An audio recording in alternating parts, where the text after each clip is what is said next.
very much, Andrew, and I'm delighted to be back here at the Council of Economic Science. As Andrew said, I think I spoke here about 5 years ago at one of the launch presentations of my previous book. And what I'm going to talk about today does reflect the thinking and research that I undertook for that project, but it also reflects thinking and research that we've been doing at NEF over the last 2 or 3 years as well on land. And I'm essentially going to try and do the same sort of trick that we manage with Where Does Money Come From in trying to put out a sort of popular straight textbook that is widely is accessible to the general public as well as to students, but at the same time pushes back gently but firmly against mainstream thinking around the role of economics, the role of land in the economy. And for that reason it's called Rethinking the Economics of Land and Housing. And of course housing is an extremely topical issue in this country right now. And I'm going to particularly focus some of my comments today on how the relationship between land and money and credit, with banks being the primary creator of money, has shaped the housing crisis that we face today. I'm going to try and do 5 things actually. That's probably a bit ambitious for an hour, but I'll start off by explaining how money and land were understood by classical economists, classical political economists, and then how at the end of the 19th century and the beginning of the 20th century that understanding was lost as neoclassical mainstream general equilibrium economics came to the fore. So there's going to be a bit of intellectual history which I think is really, really important in understanding how on earth we ended up in the situation we're in today. And then I'm going to try and explain the policy implications of that neglect and that misunderstanding, which is of course where working in a think tank, that's what we've been trying to do for the last 4 or 5 years. And then I'll spend a bit of time talking about potential alternative policies that might help us get out of this mess that we're in. And finally, if I have some time, maybe some suggestions for the kinds of areas we need to be exploring in more depth. I'd like to just make clear that some of the ideas I'm going to be talking about are quite complicated, and part of the thing I've been trying to do throughout the last 7 years working at NEF is just make these ideas more accessible. And I'm hoping this audience is reasonably well educated already for the most part, and I do hope in your questions and answers, in the question and answer session, if there's anything that's unclear, please let me know, because that's really what I'm trying to do here is communicate these things in a way that mainstream, I think journalists and the mainstream media and politicians have failed to do actually. So that's very important to me. So I'll start with money. What is money? Well, it's usually defined in terms of its functions, and those are normally thought of as 3. It's a store of value, it's a way of holding value in a form that makes it accessible, enables you to access it when needed. It's a unit of account, it's a way of enabling us to measure value, and that of course enables us to use it as a medium of exchange to trade goods and services. Those are the 3 classical functions. Means of settlement is a related function as well.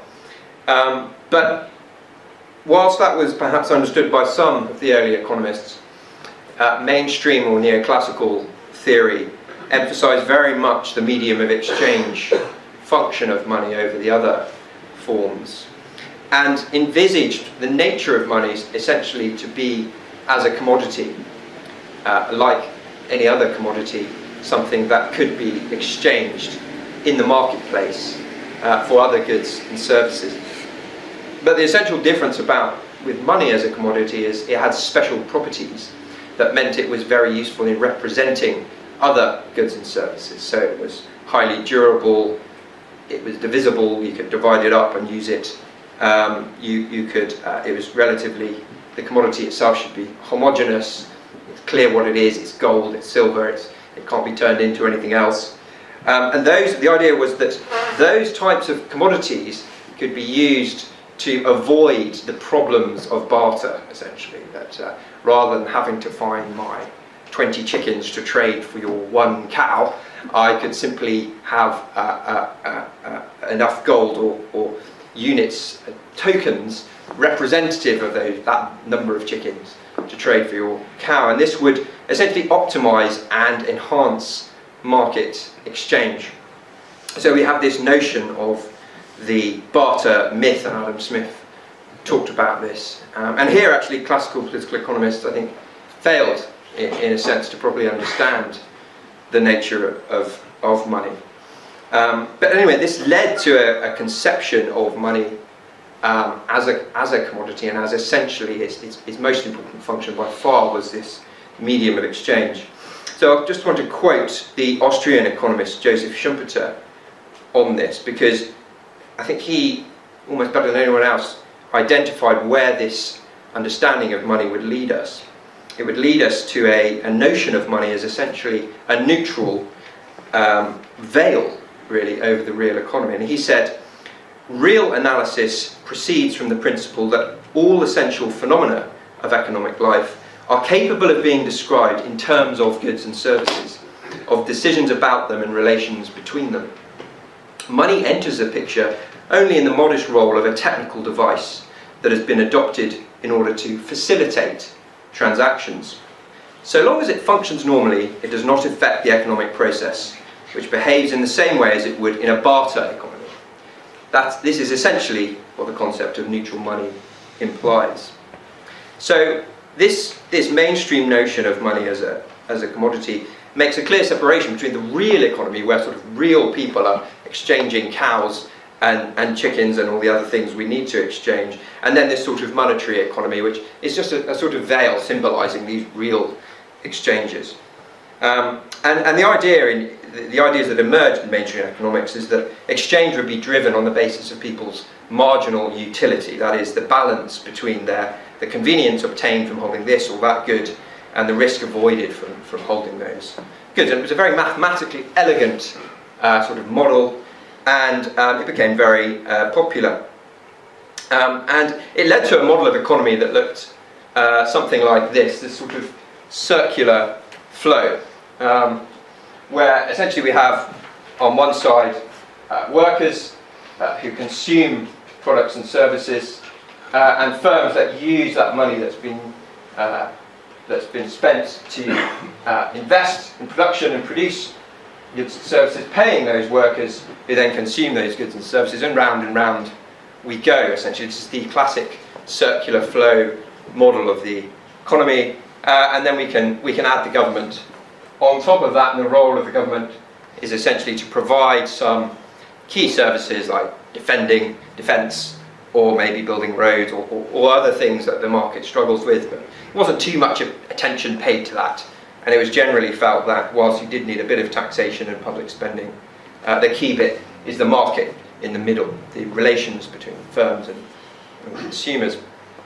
Now, you might wonder in this model how exactly money fits into it, and as I've sort of said, the bottom line is it doesn't really need to, because the core is this exchange of goods and services.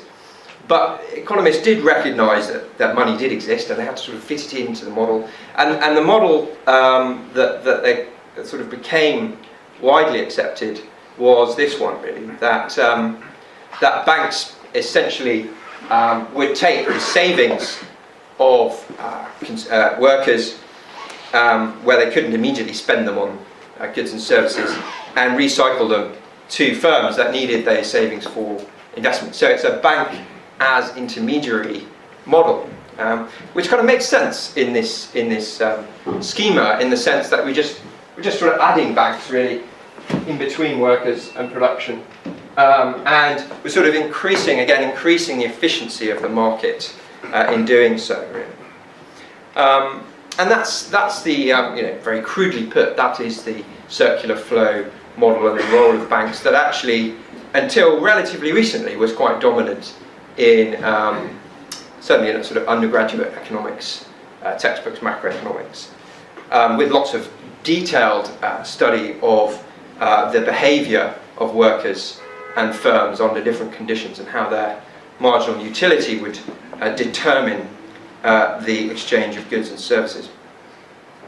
Now, this model of the economy is essentially wrong, and it's really never really applied.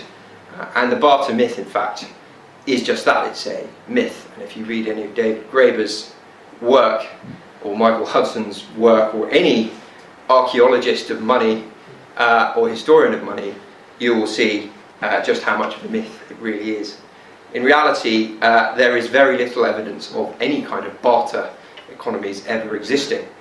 People have always used credits and units to exchange goods and services right from Babylonian times. There's evidence of this, in fact, well before the existence of markets as we know them today. The truth is that money in economies is not a commodity primarily, it's a social relationship. And it's a relationship of credit and debt. And that's why banks and money are not neutral, because no social relationship, when you think of a social relationship that you would describe as neutral, they never are. They're always relationships where one party typically has a different set of circumstances than another. And you may, sort of looking at this chart, you may wonder, actually, isn't there some issues with this conception of the economy? Because, I mean, where does the money come from, actually, to begin the circular flow? It's sort of, it's not very clear, you know, do the workers create it? Do the firms create it? I mean, these commodities, do they just appear and then some of them get turned into money? None of this is explained, essentially, in economics textbooks. It's always an imagine a world where people were bartering, and then imagine a good that becomes more money-like. There's no empirical evidence for it. The truth is that, and some of you by the sounds of it probably know this stuff already, but modern money works a bit like this. This is a bank balance sheet, simplified bank balance sheet. On one side you have the bank's assets, consumer loans, some lending between banks, and assets that banks hold. And then you just have a small amount of, down here you have a very small amount of cash that you can withdraw when you choose to turn some of your electronic bank deposits into something liquid that you can spend, and central bank reserves. And on the other side you have bank deposits. And of course the act of creating new money simply involves an increase in this deposit at the same time as a loan is made in this format. On the one side, you sign a loan with the bank has a new asset, its assets increase, it expands its balance sheet, a new loan agreement is created, and in step 2, the bank credits your account, creating a new deposit. And that deposit, that IOU from the bank, is money. And no one else's no money has been taken from anywhere else in the economy to create that asset. So it's an expansion of both sides of the bank's balance sheet. And this point, sadly, was simply not understood by many of the neoclassical economists as they developed these general equilibrium, real analyses of the economy. And there's our friend Joseph Schumpeter again. Without the creation of new purchasing power by bank credits, the financing of industrial development would not have been possible. And Keynes as well, talking about how rather than savings, existing savings, which come from nowhere, fund investment, it is credit expansion that creates savings. It is the preparation that creates the saving. So that money, credit, is the parent, not the twin of increased saving. And that gives us a different perspective on our circular flow. Suddenly, we have banks and credit that actually initiate production when they expand their balance sheet. This is how it's possible for money to enter the economy. This is how it's possible for a firm that has no savings to access purchasing power, because, you know, it's you may have found it's difficult to just go to a big company like Apple and just say, look, I've got a great idea, will you give me some money? Generally it doesn't happen. Generally they have to go to banks to get that startup funding. And banks play this key role of providing credit to firms, and they also, as I'll talk about, provide credit to workers for consumption. The result of that is that we need to understand the economy as a place where both credit is provided by banks and debt is accrued by firms and households. And of course, this debt servicing plays a very important role, because we must pay interest on that debt. And those flows of interest have real effects. They really affect how much firms will invest in the economy. They will really affect how much we consume. Once our debt levels reach a certain level, it will affect our spending. And this is what economists missed.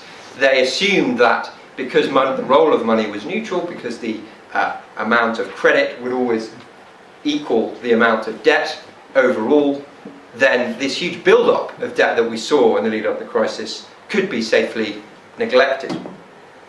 So that is money, and I've tried to sort of do that as quickly as possible, so I want to talk about land as well. And what about land? Well, the story of land is interestingly different from the money story. Because this is a story where actually the classical economists like Adam Smith and Mill and Ricardo actually got it right. They understood that land was not neutral and was absolutely fundamental to the economic process and the production process, because, as some of you may know, they hypothesized the economy as one with three key factors of production: land, capital and labour, and each one was viewed as having distinctive properties. And what this of course meant, and this is what they recognised, is that because land was fixed in contrast to capital and labour and naturally scarce and irreproducible, all else being equal, any increase in the demand for that factor would tend to lead to an increase in its price rather than an increase in its supply or quantity. And this recognition led the classical political economists to advocate for taxation to be placed primarily onto land, because it was clear to them that those individuals or firms or households that happened to own this scarce factor of production would gain from increases in the price of land as the economy itself developed because of its natural scarcity. Economic rent being the term that these scholars used. And of course, I know this school has invested many years in trying to teach this kind of notion, and particularly the work of Henry George, who, as Andrew was saying, really developed the concept of economic rent and the idea of the land value tax for a later period in the 19th century. And so essentially you should give some credit to the classical political economists here in a way that you might not want to in regard to their understanding of money. But what happened was, towards the end of the 19th century, in the turn of the 20th century, as neoclassical economics emerged, these insights were lost, and it was partially a sort of academic sort of fight, but actually real developments in the world also led to this happening, I think, because when the classical economists were writing, agriculture, land was still used very clearly for the production of food, and the economic value of land was very visible to everybody. If you owned some fields and you could grow stuff on it, you could clearly make a lot of money. And Ricardo was very concerned about the monopolistic profits he felt landowners were making. And but when we had the Industrial Revolution, this became slightly less visible, because increasingly land was being used for industrial production, and the onset of the railway seemed to open up land, as it were. It was less clear what its value was. But anyway, the neoclassical economists developed a concept of capital which essentially spread itself across the three factors of production. And this is all very kind of mysterious, this concept. John Bates Clark was, who is still heralded as a great economist, and given, you know, in the US you get a John Bates Clark medal if you're a great economist. But he developed this concept of a fund of pure capital that is homogeneous across land, labour and capital goods.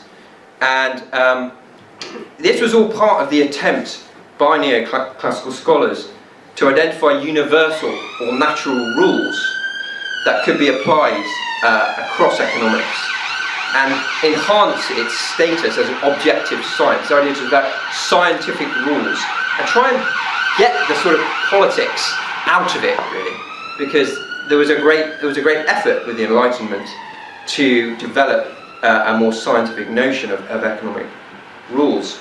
It's kind of hard to explain this, but I'll just read you a little quote here from Philip Wicksteed, a famous English economist, talking about land and how it is interchangeable with other factors of production. This was in 1914.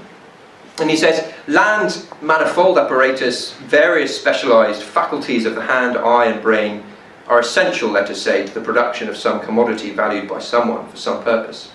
None of these heterogeneous factors, so he's admitting that they are different, can be dispensed with, and therefore their product and its totality is dependent upon the cooperation of each one severally.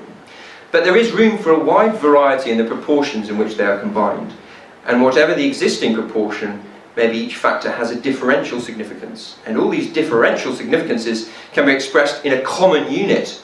That is to say, all can be expressed in terms of each other, by noting the increment or decrement of any one that would be the equivalent of a given decrement or increment of any other.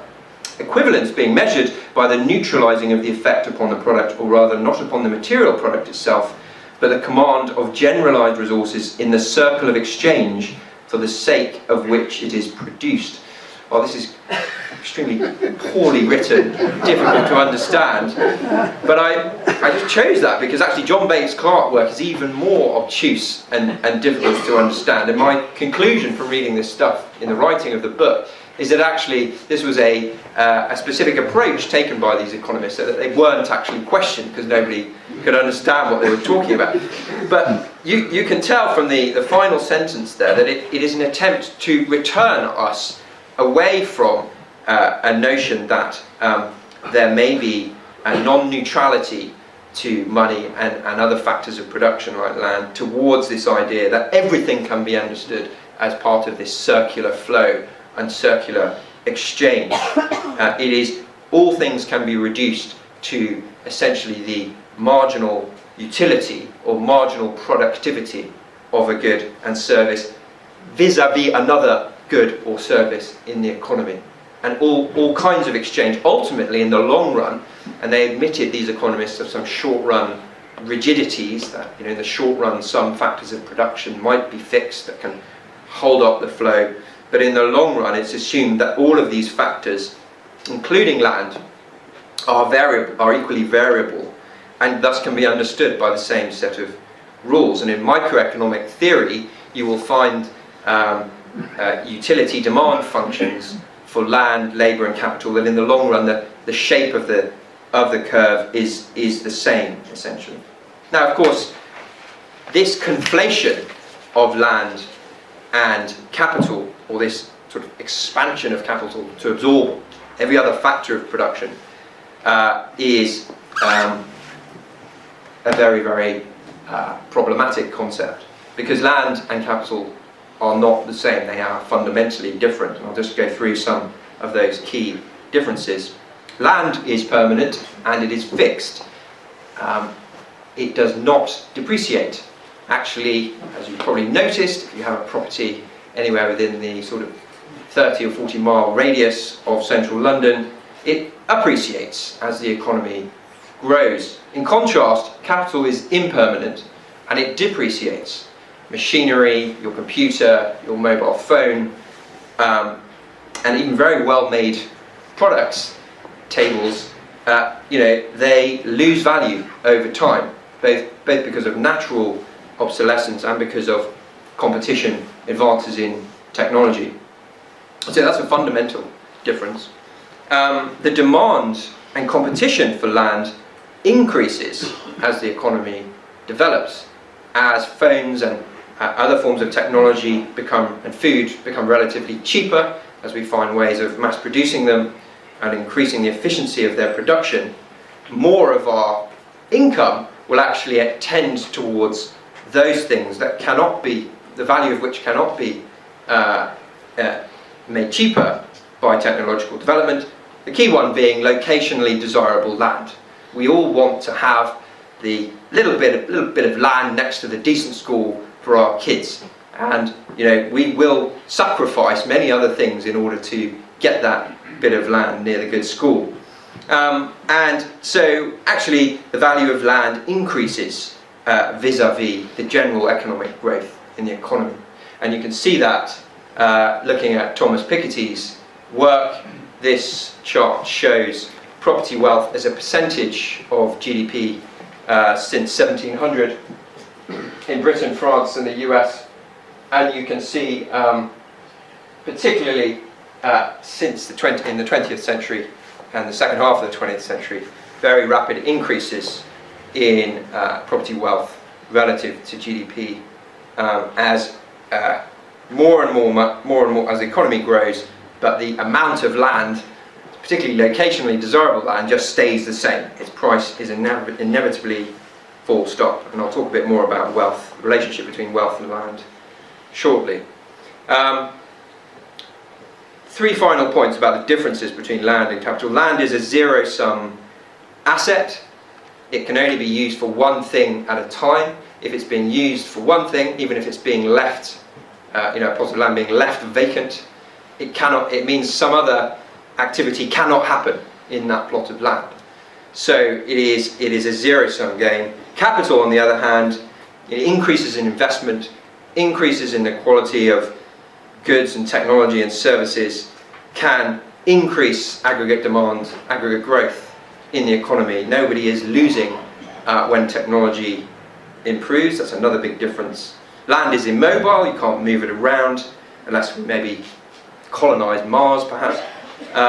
Capital is highly mobile, as we have seen. This is what Brexit's all about, is whether capital will flow away from this country to other countries. Rising land values eat into the costs of production. If the rent the firm is paying increases, it must cut down on investment. Again, a zero-sum kind of thinking, an opportunity cost. But when the return on capital investment increases, it actually draws in more investment. More people will put their money into that service or industry as returns rise, pushing up interest rates till some sort of equilibrium is arrived upon. So, to conflate land and capital is fundamentally problematic, and this is one of the great mistakes, really, or that neoclassical economics has made. Now, what are the consequences of this neglect of money or misunderstanding of money and land, and what is their interaction? That's what I'm going to talk about now. Well, the effects are profound. Essentially, we've had a situation where economists and policymakers have focused the two great tools of macroeconomic policy, that's monetary policy and fiscal policy, taxation and spending by the government, on the wrong thing, because they have neglected the role of money and land. So their focus has been on trying to remove any intervention that prevents the smooth functioning of the exchange of goods and services, this circular flow that I've tried to explain. The smooth operation of markets, removing rigidities, regulations, trade unions, taxes that hold back market exchange, and the allowing individuals to fully express their marginal utility in pricing, preventing the market from clearing. And actually, it was really from the 1970s that this conception of the economy was really adopted by policymakers. Banks and finance was freed up from the regulations and attempts to sort of constrain the flow of credit and money creation that we had in the immediate post-war period, because the Second World War led to a great sort of collectivization of different sectors in fighting the war and then in building the welfare state in this country and many other countries. And finance was, had to play its role. Banks had to play their role in supporting the real economy. In a sense, finance was made to be the servant of a growing economy. But in the 1970s, as neoclassical theory became dominant, this changed. And the banking system, the financial sector was deregulated, and money was freed to go to where banks felt it should best go, and because these banks are commercial operations for the most part, to where it would create most profit. And the key thing, the key juncture, the late 60s, well actually the early 70s, was that banks, the regulations and constraints on mortgage debt, mortgage lending, in other words, bank lending against land, were removed in this country and in the United States and other countries.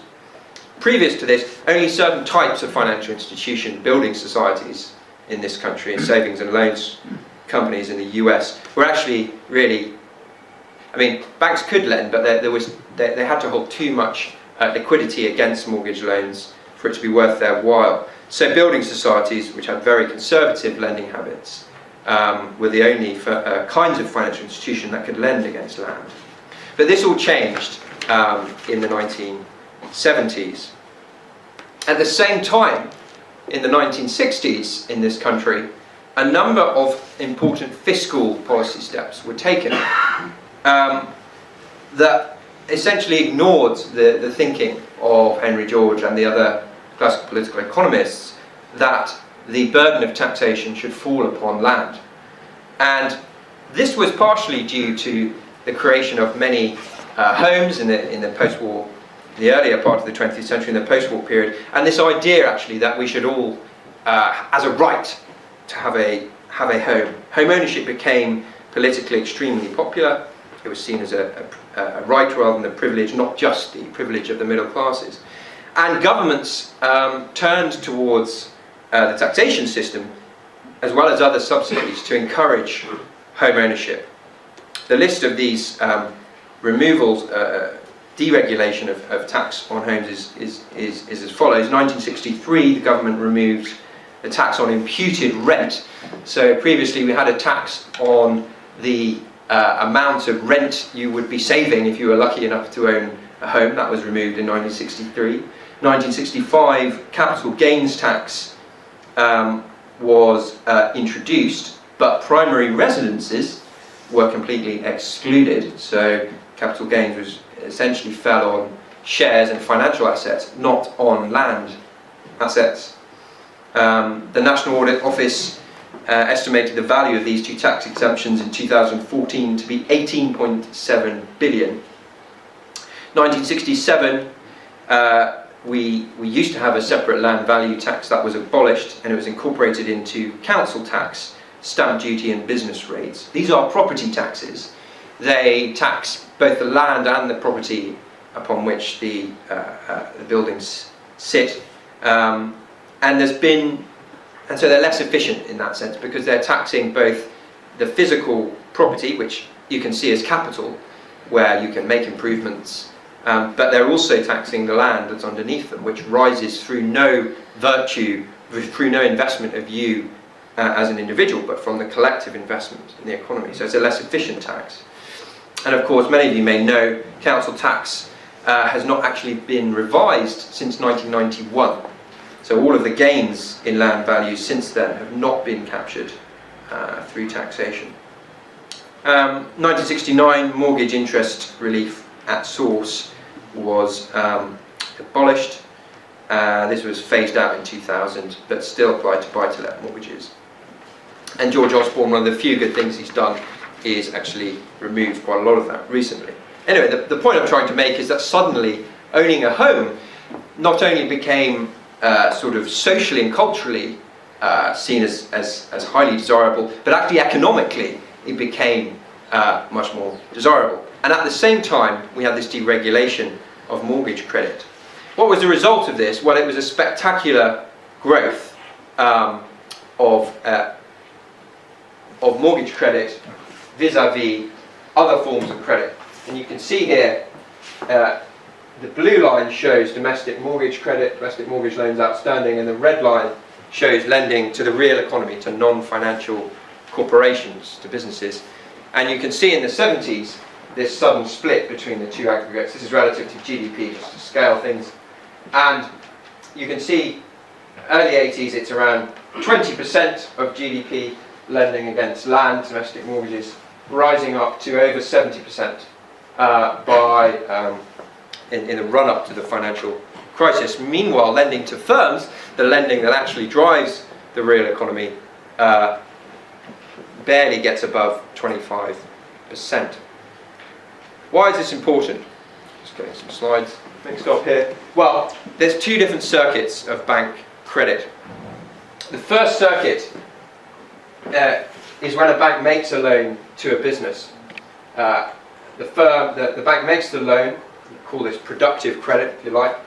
The firm increases its investment, and this leads to more jobs, increased GDP transactions, hopefully an increase in productivity and higher wages. This in itself leads to increased consumption. This leads to increased demand for goods and services. This leads to businesses wishing to expand, asking for more productive investment from the credit-creating, money-creating banking system. And that is how economies can grow. And under that system, the debt that is created is sustainable. Because the economy is growing, it is possible for businesses to both pay the interest, as long as it's not too high, and the principal without creating financial instabilities.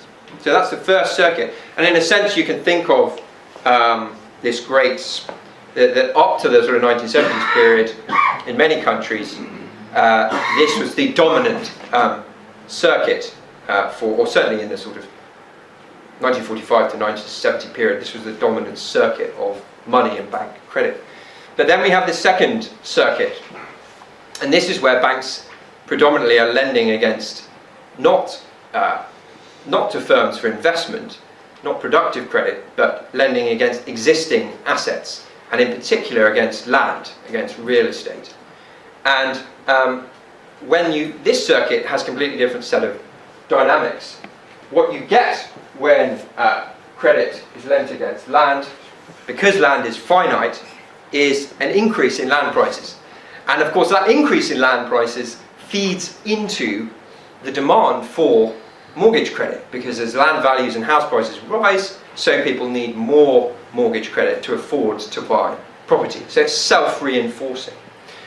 The other dynamic is, of course, an increasing burden of debt, because the money is not creating jobs, it's not improving productivity, it's not being put into new technology or advances in technology, it is simply inflating asset prices. And so the debt is much less sustainable. And we can of course have very long 30-year mortgages, which are becoming more and more common, and we can have permanently low interest rates, as we have today. But ultimately, the ratio of debt to people's income continues to increase, and this weighs down upon the economy. It weighs down, it has real effects, the monetary economy having real effects on consumption, on aggregate demand in the economy, and wages without that investment by firms will stagnate, and there will be reduced demand for productive credit to the other circuit, and increased demand for household debt, as I said, as land values increase in this circle. So this deregulation that happened, and the removal of taxation on land that led to their increase, is putting us in this dangerous place. And just to show you the distribution of bank credit in the UK, as opposed to just its ratio to GDP, what you can see here is the blue line, the blue blocks here are mortgage credit, domestic real estate, and the red is commercial real estate. So it's not just domestic mortgages, also big increases in lending for commercial property, increasing from less than 30% of total lending in '86 to almost 50. This is just UK domestic banks, it's not foreign banks, by 2014. And the other categories there, and then this huge shrinkage in lending to non-financial firms, real investment, from around 40% of GDP, almost 50% of the total in '86, to just 10% today.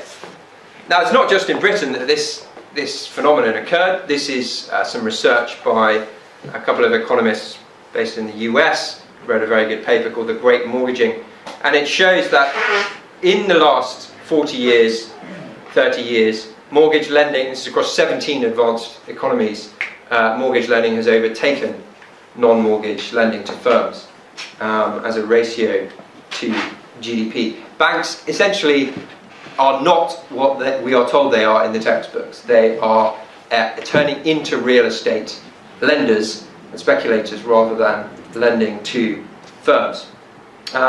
Now, this has important consequences, and they're not all negative, because by deregulating the lending of banks against land for property, and by inflating house prices, these assets that we all own, we feel wealthier. Okay? Now, if we feel wealthier, it's likely we will spend more, particularly if we think that wealth is going to increase in the future. So, to some extent, although there's falling investment into the real economy, into production, this can be sort of tempered to some extent by increases in consumption. And of course, the deregulation that happened in the 80s in particular also allowed us for the first time to borrow against the value of these rising assets of our house prices through mortgage equity withdrawal. And of course, this was absolutely key, in fact, to the episodes of growth that the UK experienced, both under Thatcher and under Tony Blair.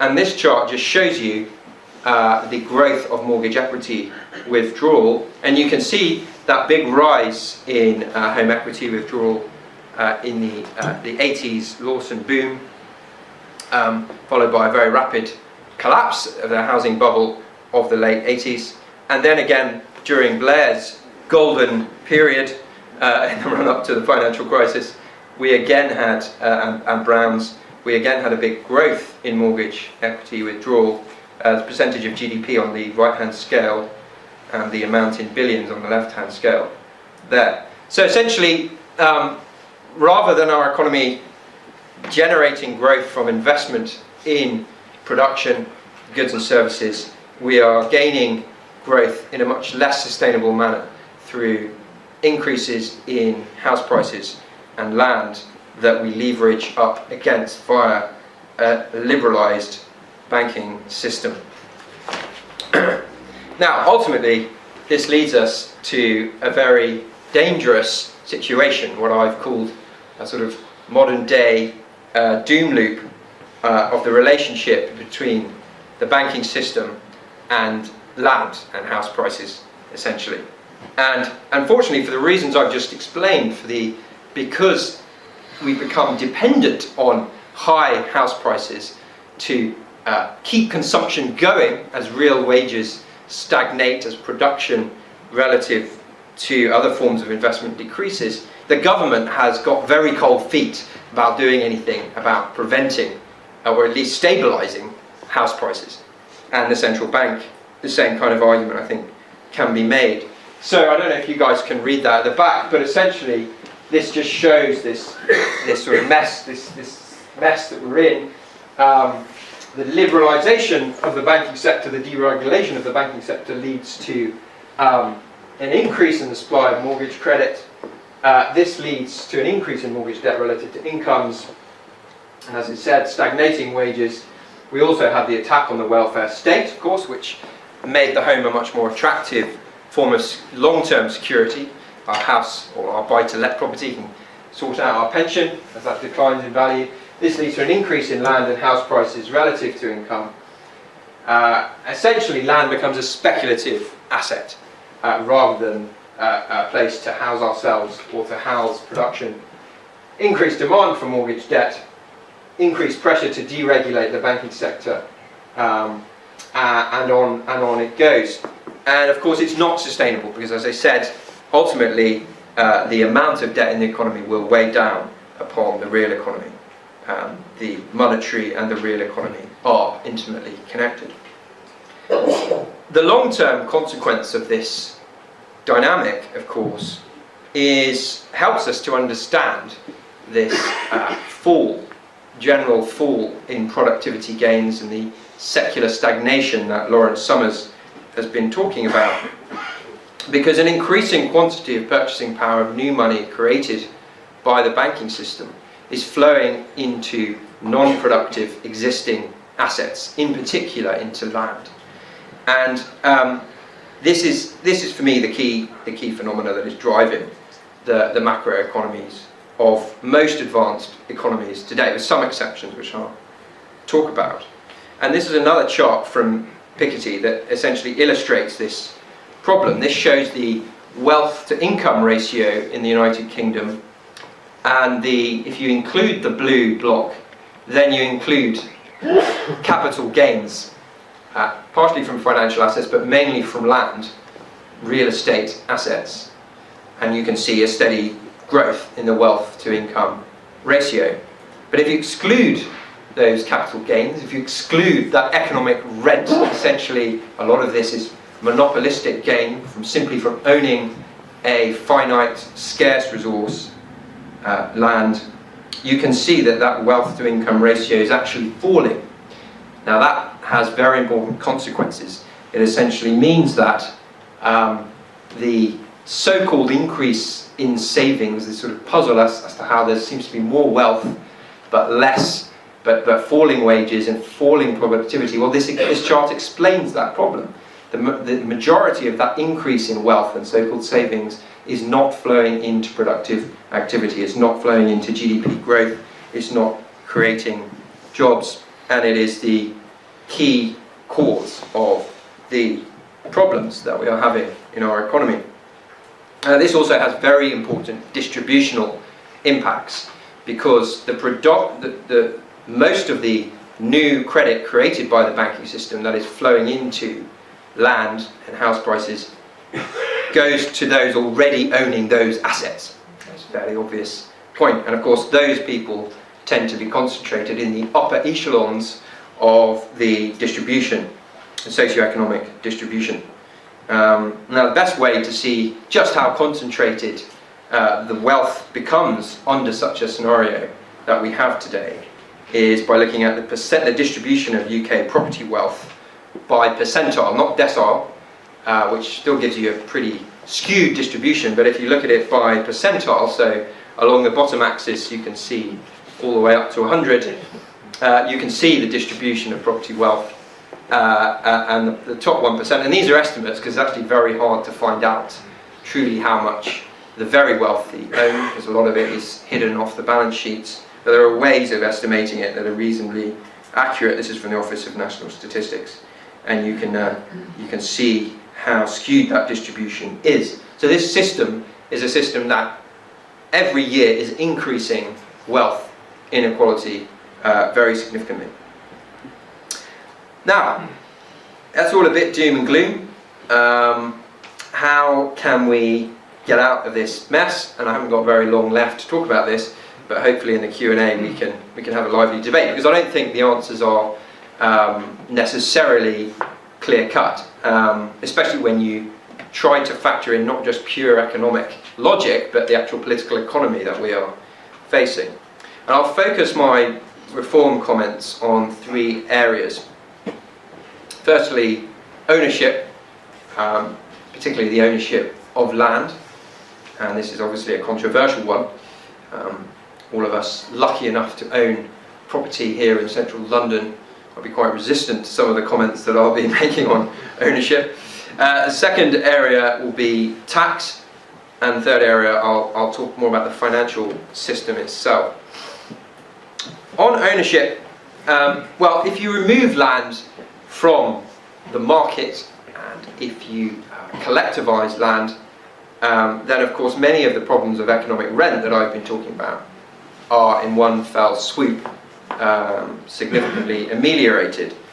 Now, that may sound like, very scary, communist nationalisation of land, but actually it's very interesting to note, and Andrew's done some very good research on this, that some countries, some of the most economically successful economies in the world, the state is the majority landowner. So one of those countries is Singapore, where 90% of land is owned by the state, and they make long leases to the private sector to develop goods and services, and Andrew, I'm sure, can talk more about that because he's written a book on it, and this is quoting from his book. In 2012, government receipts from land sales totaled 9.1 billion. And Singapore is very interesting because, of course, it's known as a free market, super free market, hyper free market economy, with very low taxes on big multinationals and the sort of centre of finance. And of course, there's lots of stories that the real Brexit plan for this UK government is to turn us into the European Singapore, and that's how we'll keep the banks in London.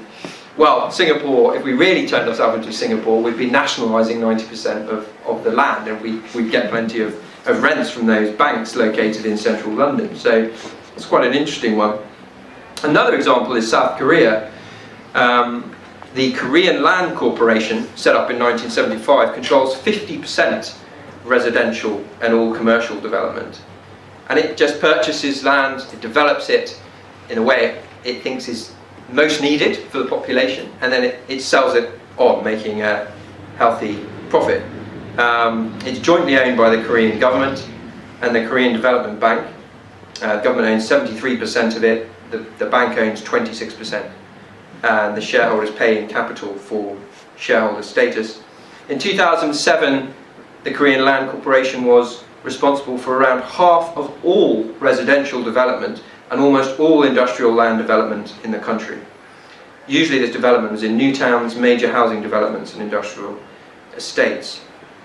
As part of its function, the KLC developed and sold land for residential use, acquired idle and vacant land for resale, issued land debentures, reclaimed land and developed new towns.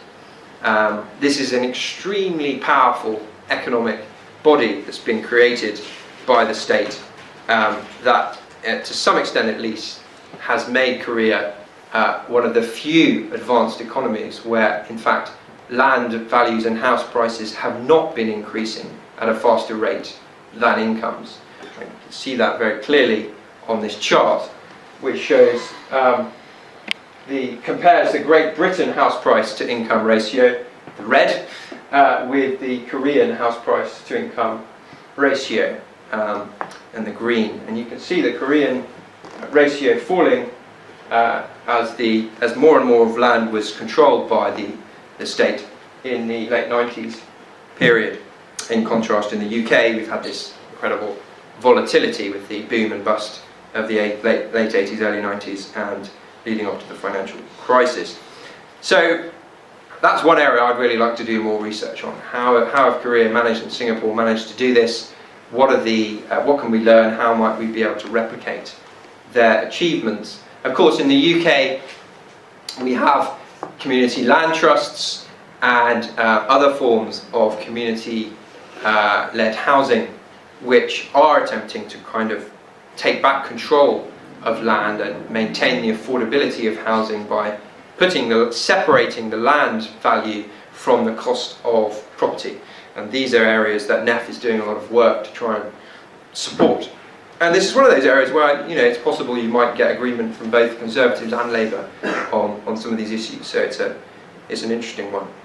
Okay, I'm going to talk, and finally, would it be possible, I suppose, to try and combine aspects of the Singapore approach with the community land trust and have some sort of national mutual land trust into which you could trade when you wanted to, when you had enough of this huge mortgage weighing down your life, you could, sell that land part of your house into a national trust and keep hold of the property. So it would be a way of collectivising land value and economic rents while still enabling people to have that security of owning a home. That's one idea that we're doing research on and we'd love to explore further. What about tax? So physically taking property away from people, very difficult. Likely to be, Daily Mail, nasty headlines.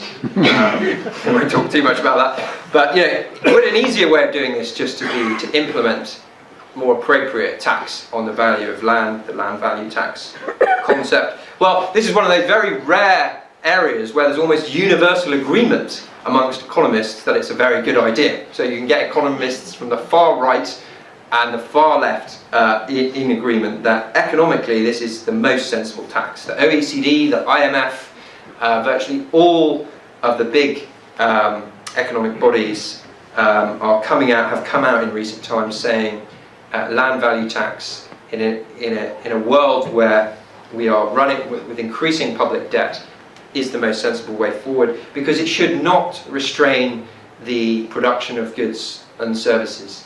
If you tax land, it simply won't affect production, but it could bring in more land into productive use. It's an eminently sensible tax. What are the barriers? Well, one of the barriers in this country is a practical one. There is no published data on land. This is an area that's very scary. But then perhaps the biggest barriers are political. Now, one of the obvious ones is simply vested interests. Most MPs in Parliament own properties in London or in other nice parts of the country, and they'd have a huge amount to lose from having their taxes significantly increased with a land value tax. But there's also a sort of more general political problem in that the way these land value taxes have been introduced has generally been very visible. It's generally an annual payment, sort of council tax, but much bigger. And people just don't like that kind of tax. They don't like having a cheque coming through the door saying you must pay £2,000 because you've been living in this part of the country over the last year. And so one of the solutions might be to see if we could introduce this tax as a reduction from income in the way that national insurance and income taxes is implemented. In Ireland, they introduced a property tax quite successfully using this kind of technique. So that could be one way around the problem. An easier step than introducing a completely new tax would be just simply to revalue council tax, and then perhaps to have a split rate tax system where you would identify the value of the land increasing and the property, and over time reduce the property tax and increase the land tax. You could perhaps introduce it in a stealthy way like that. The key thing, I think, would be to make it tax neutral, to reduce income tax and even reduce corporation tax, dare I say it, whilst at the same time increasing land value tax, and that's how you need to try and sell it into the system. Right, I've talked for too long now, but I'll just briefly finish on financial reform, because this is key. I mean, if we introduce a land value tax or we nationalise land very rapidly, the banking sector will find itself in with a very serious problem, because so much of banks' assets are collateralised against land, and it's very easy to see why banks collateralise their loans against land, because land is permanent, immovable, immobile, appreciates in value rather than depreciates in value, and if we massively reduce its value by introducing a tax or nationalising it, the banks will be in very serious trouble. So we have to bring in financial reforms at the same time that we try and erode some of those economic rents. And at NEF we've been talking about a number of ways you might do this. You could introduce credit guidance. The Bank of England could expand its macro-prudential policies to not only suppress credit flowing to property, but encourage banks to lend against businesses and firms. Currently, banks have to hold only half the capital if they want to make a loan against a property as they do against a small business. Why don't we just reverse that? Why, banks should have to hold less capital if they're lending to small businesses than than against property. It's a micro versus macro problem, essentially. The way in which banks could overcome the risk associated with lending types of institution to be making loans against property, to be making mortgage loans, because mortgage loans are inherently long-term. They last 20 years, 30 years. But banks are organisations with very short-term liabilities. Their liabilities are our deposits that we can withdraw on demand, or their liabilities are loans to other banks in an interbank market, which are even more flighty perhaps than deposits. Surely the types of institutions that should be lending against property for long-term loans should be institutions with long-term liabilities, pension funds, institutional investors, and equity type mortgages where the risk is shared by the lender and the borrower. Islamic finance mortgage debt, well, not debt but equity, is worth exploring in greater depth, and I think that is a very interesting area to explore. More broadly, I'm quite supportive of the idea that of narrow banking or sovereign money reforms that would, I think, reduce financial instability, and as long as there was still plenty of elasticity for credit flowing to these SMEs, we could have a much safer and more productive financial system. I've ran well over time, so I'll leave it there. Thank you very much.